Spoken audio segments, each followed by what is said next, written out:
नमस्कार सभी दर्शकों का हमारा, और you are watching my this video. Today's I am teaching you Indian polity. चलिए आज भारतीय राज्य व्यवस्था की हमारी पहली क्लास है, और इसके साथ हम ये जो भारतीय राज्य व्यवस्था एक देश की सत्ता का संपूर्ण विवरण इस भारतीय संविधान के अनुसार मिलता है। तो आज हम एक नई अभिप्रेरणा के साथ इस क्लास को प्रारंभ करते हैं। और ये संपूर्ण सत्ता जो है आपकी शिक्षा में निहित है, और शिक्षा के लिए हम कुछ शब्द कहने चाहते हैं। Education is the most powerful weapons who you can change the world. अर्थात शिक्षा वह शस्त्र है जिससे आप दुनिया की सारी चीजों को जीता जा सकता है। तो ये देखिए, आप लोग एक शिक्षा के माध्यम से भारतीय राज्य व्यवस्था की पहली क्लास देख रहे हैं, इंडियन पॉलिटी। और ये जो क्लास है आपकी, तो यूपीपीसीएस, आरओ, यूपीएससी और अन्य सभी प्रतियोगी परीक्षाओं के लिए सहायक है। तो देखिए, जो ये इंडियन पॉलिटी की जो पहले इंडियन कॉन्स्टिट्यूशन में जैसे कि आपका आर्टिकल्स मिलते हैं, तो भारतीय संविधान जो है आपका, तो भारतीय संविधान में 22 भाग और 12 अनुसूचियां और 395 अनुच्छेद जो मिल रहे हैं, ये इनका संपूर्ण विवरण हम आप लोगों को पढ़ाएंगे। और सबसे पहले हम 22 भाग को आज से प्रारंभ कर रहे हैं, और ये 22 भाग 1 बाय 1 करके ये पहला पार्ट है जिसमें हम भाग 1 से लेकर भाग 4 को कवर करेंगे। और ये शॉर्ट में मुख्य पॉइंट जानेंगे, इसकी डिटेल्स बाद में हम आप लोगों को समझाएंगे। तो चलिए आइए चलते हैं। भाग जो पहला है हमारा संघ और राज्य क्षेत्र, ये अनुच्छेद 1 से लेकर अनुच्छेद 4 तक है। देखिए, इसमें कहा गया भाग 1 में संघ और राज्य क्षेत्र। ये जो संघ है हमारा, ये भारत देश है, और जो राज्य क्षेत्र है ये भारत देश के संपूर्ण सभी राज्य हैं। भारत देश जो होगा वो एक संघ होगा जिसमें कि आपको 28 राज्य और 8 केंद्र शासित प्रदेश मिलकर एक देश बनाएंगे, अर्थात एक संघ बनाएंगे। संघ अर्थात जैसे कि केंद्र, भारत देश में एक दोहरी शासन व्यवस्था है जिसमें कि एक केंद्र है और एक राज्य है।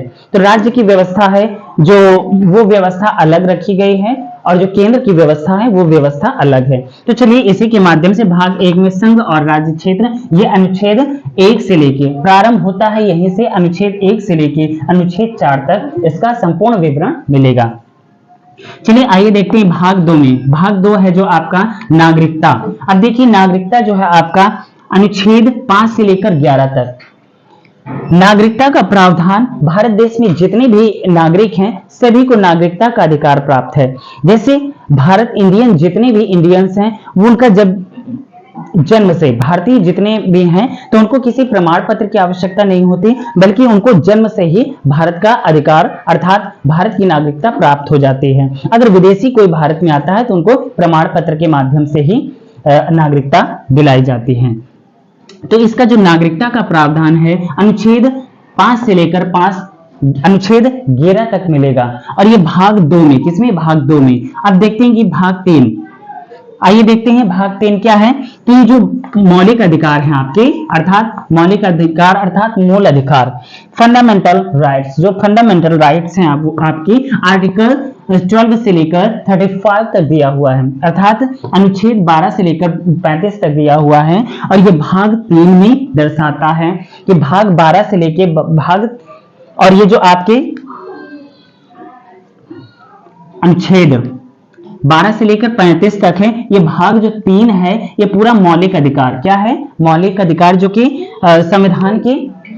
संविधान में है आपका, ये मिलेंगे अमेरिका के संविधान से लिए गए थे हमारे भारतीय संविधान में। तो इसका विवरण आपको मौलिक अधिकार आपके 6 हैं, जिसकी डिटेल्स हम आपको आने वाले वीडियो में बताएंगे। सभी जितने भी एक भाग करके डिटेल्स में फुल डिटेल्स बताएंगे। तो मूल अधिकार जो है आपका अनुच्छेद 12 से लेकर 35 तक मिलेगा। तो आइए चलते हैं अब भाग 4 देखते हैं। भाग 4 है, ये राज्य के नीति निदेशक तत्व, इसे शॉर्ट में हम डीपीएसपी भी कहते हैं। और ये भारतीय संविधान में मौलिक जो राज्य के नीति निदेशक तत्व हैं, ये आयरलैंड के संविधान से लिए गए थे। इनका विवरण हमें अनुच्छेद 36 से लेके 51 तक मिलता है। भाग 4 जो है आपका राज्य के नीति निदेशक तत्वों का विवरण कराता है, जो कि अनुच्छेद 36 से लेके 51 तक इसका विवरण मिलता है। चलिए भाग 4 का देखते हैं। इसी के बाद आता है आपका भाग 4 का। देखिए मूल कर्तव्य, ये मूल कर्तव्य जो है हमारे तो भारतीय संविधान में रूस के संविधान से लिए गए थे, और ये अनुच्छेद 51 का में जोड़ा गया है। इसे कब किस में जोड़ा गया है? मौलिक, ये जो मूल कर्तव्य हैं, जब भारतीय संविधान बना था तब मौलिक कर्तव्य नहीं बने थे, और बाद में ये 42वें संविधान संशोधन 1976 के तहत ये भारतीय संविधान में जोड़े गए हैं। तभी इसमें बाद में भाग 4 में जोड़ा गया है, भाग 4 का में जोड़ा गया है मूल कर्तव्यों को। और ये जो मूल कर्तव्य हैं टोटल हमारे कितने हैं? 11 मूल कर्तव्य हैं। ये अनुच्छेद 51 का में मिलता है। इसका विवरण देखते हैं। भाग 5, भाग 5 में क्या है? संघ की कार्यपालिका। अब देख रहे हैं कि भारत देश की जो व्यवस्था है वो 3 भागों में डिवाइड की गई है। एक आपकी हो गई न्यायपालिका, एक हो गई कार्यपालिका, और एक हो गई व्यवस्थापिका, जिसको विधायिका के नाम से भी जाना जाता है। तो ये तीनों व्यवस्थाएं जो हैं हमारी भारतीय संविधान में मूल रूप से की गई हैं। इनका विवरण हम भाग 5 में देखेंगे। किसमें देखेंगे? भाग 5 में। जो कार्यपालिका, भारत देश की जो कार्यपालिका है, संविधान की कार्यपालिका, इसका विवरण हमें भाग 5 में देखने को मिलेगा। और भाग 5 में जो कार्यपालिका होगी वो केंद्र की होगी, केंद्र की सत्ता इसमें निहित होगी। और भाग 6 में जो देखेंगे आप, भाग 6, तो भाग 6 में राज्य की कार्यपालिका निहित होगी। तो चलते हैं देखते हैं। भाग 5 जो है आपका वो संघ की कार्यपालिका, अर्थात अनुच्छेद 52 से लेकर 151 तक इसका विवरण दिया गया है। फिर से एक बार देख लेते हैं। भारतीय संविधान में जो भाग 5 है वो संघ की कार्यपालिका, कार्यपालिका में राष्ट्रपति, उपराष्ट्रपति, प्रधानमंत्री, मंत्रिपरिषद, मंत्रिमंडल इत्यादि का विवरण देखने को मिलेगा। ये अनुच्छेद 52 से लेकर 151 तक दिया गया है इसका प्रावधान। और ये भाग 5 आपका भारतीय संविधान में बहुत बड़ा है। इसकी फुल डिटेल्स हम बाद में अगले वीडियो में देखेंगे। चलिए देखते हैं। भाग 5 जो है आपका ये अध्याय बाय अध्याय इसमें ऐड किया गया है। तो देखिए अध्याय 1 में क्या दिया गया है? राष्ट्रपति और उपराष्ट्रपति का प्रावधान होगा। अध्याय जो 1 है, भाग 5 का अध्याय 1 है, इसमें राष्ट्रपति का विवरण मिलेगा, इसमें उपराष्ट्रपति का विवरण मिलेगा। और ये अनुच्छेद 52 से लेकर 73 तक, अनुच्छेद 52 से लेकर 73 तक इसका विवरण मिलेगा। दूसरा है आपका इसी अध्याय 1 में ही मंत्रिपरिषद। मंत्रिपरिषद जो रखी गई है अनुच्छेद 74 से लेके 75। मंत्रिपरिषद है जो आपकी ये है 74 और 75, अनुच्छेद 74 और 75 में। अब देखते हैं भारत का महान्यायवादी। जो भारत का महान्यायवादी होता है इसको कैग भी कहा जाता है। देखिए भारत का महान्यायवादी जो है अनुच्छेद 76 में इसका प्रावधान मिलता है। भारत के महान्यायवादी का प्रावधान किसमें मिलता है? अनुच्छेद 76 में 76 में मिलता है। सरकारी कार्यों का संचालन जो है, बाकी के सरकारी कार्यों का जो संचालन होता है वो अनुच्छेद 77 से लेके 78 के बीच होता है। अनुच्छेद 77 से लेके 78 के मध्य होता है। और अब देखते हैं भाग 5 का जो है अध्याय दूसरा। भाग 5 का अध्याय दूसरा है, इसमें देखेंगे संसद। अब संसद तो देखते हैं कि संसद हमारे भारत देश में बहुत ही ज्यादा महत्वपूर्ण है। संसद में हमारे लोकसभा और राज्यसभा और राष्ट्रपति का प्रावधान मिलता है देखने को। तो चलिए देखते हैं। ये जो संसद का प्रावधान है आपका, ये भाग 5 के अध्याय 2 में रखा गया है, जिसमें जो कि अनुच्छेद 79 से लेकर 122 तक मिलता है इसका प्रावधान। ये बहुत बड़ा है संसद।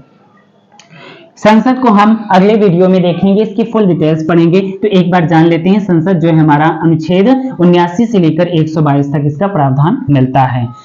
अध्याय इसमें देखते हैं भाग 5 का जो अध्याय तीसरा है, इसमें राष्ट्रपति की विधायी शक्तियों के बारे में दर्शाता है। जो राष्ट्रपति की विधायी शक्तियां होती हैं उसका विवरण दिखाता है, और ये अनुच्छेद 123 में है। भाग 5 का अध्याय जो तीसरा है वो राष्ट्रपति की विधायी शक्तियों को दर्शाता है, जो अनुच्छेद 123 में रखा गया है। अब देखते हैं अध्याय जो 4 है। अध्याय 4 में संघ की न्यायपालिका। जो संघ की न्यायपालिका है, संघ की न्यायपालिका अर्थात न्याय व्यवस्था, संपूर्ण न्याय व्यवस्था जो है, न्यायालय हमारा है, जैसे कि आपका सर्वोच्च न्यायालय हो गया, उच्च न्यायालय हो गया और जिला न्यायालय हो गया। इसका विवरण आपको भाग 5 के अध्याय 4 में संघ की न्यायपालिका का विवरण मिलता है। संघ की न्यायपालिका अर्थात सर्वोच्च न्यायालय का विवरण आपको यहाँ पर देखने को मिलेगा, वो भी अनुच्छेद 124 से लेके 147 तक। अनुच्छेद 124 से लेके अनुच्छेद 147 तक आपको इसका विवरण मिलेगा। अध्याय 5 में हम देखते हैं, भाग 5 के अध्याय जो 5 है, इसमें भारत का नियंत्रक एवं महालेखा परीक्षक के बारे में समझाया गया है। भारत का एक नियंत्रक एवं महालेखा परीक्षक होगा, उसका जो विधान है हमें, तो वो अनुच्छेद 148 से लेके 151 तक मिलता है। अध्याय 5 में ही भारत का एक नियंत्रक एवं महालेखा परीक्षक होगा, जिसका प्रमाण आपको अनुच्छेद 148 से लेके 151 तक मिलता है। तो आप लोगों ने अभी ये संपूर्ण जानकारी, आशा करते हैं कि आपको ये सभी जानकारियां हो गई होंगी और याद भी हो गया होगा। और इसी प्रकार से आगे भाग पूरे 22 भागों को समझने के लिए हमारे चैनल को सब्सक्राइब करें एंड कमेंट करें कि इसमें जो आपको नहीं समझ में आ रहा है, ताकि हम और बेहतरीन तरीके से हम फैक्ट आपको निकाल कर समझा सकें।